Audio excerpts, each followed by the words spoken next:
तो guys video शुरू करने से पहले आपसे रिक्वेस्ट है, चैनल को सब्सक्राइब कर लें और बेल आइकन को प्रेस कर लें ताकि आपको हर लेटेस्ट वीडियो सबसे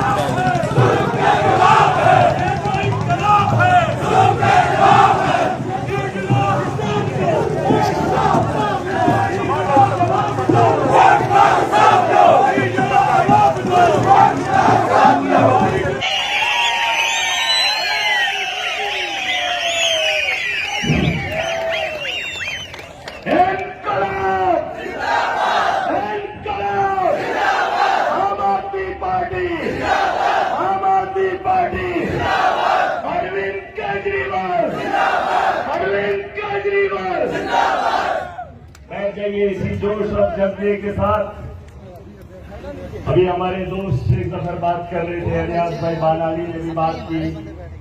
बहुत सारी बात करनी है, आप बैठे रहिए, कुछ बातें भूल जाएंगी। लेकिन उससे पहले मैं मुबारकबाद देना चाहूंगा कि जिंदगी में एक सपना देखा था, एक ख्वाब देखा था कि एक आम आदमी इकट्ठा होकर अपनी जंग लड़ता हुआ देखना चाहता था। आज उस ख्वाब को पूरा होते हुए देख रहा हूं, मुबारक। मैं जानता हूं सुबह चाय पी है, अभी तक खाना नहीं खाया है, हाथ खड़े करो कितने लोग हैं।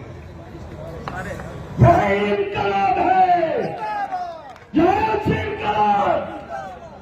सुबह से घर से निकले हुए, दोपहर का खाना नहीं खाया है और यहां बैठे हुए कड़कती धूप में न पैसा दिया है न गाड़ी दी है। सबके सब गरीब और सबके सब मजलूम है। ये जलसा नहीं है, ये नाशकत। लोग सोच रहे होंगे आम आदमी पार्टी का जलसा है। ये पार्टी शादी का जलसा नहीं है, ये उस मजलूम की आह है, ये उस मजलूम की उम्मीद है, ये उस मजलूम का आने वाला कल है। और तुम्हारे यही है आम आदमी। आम आदमी जाग रहा है।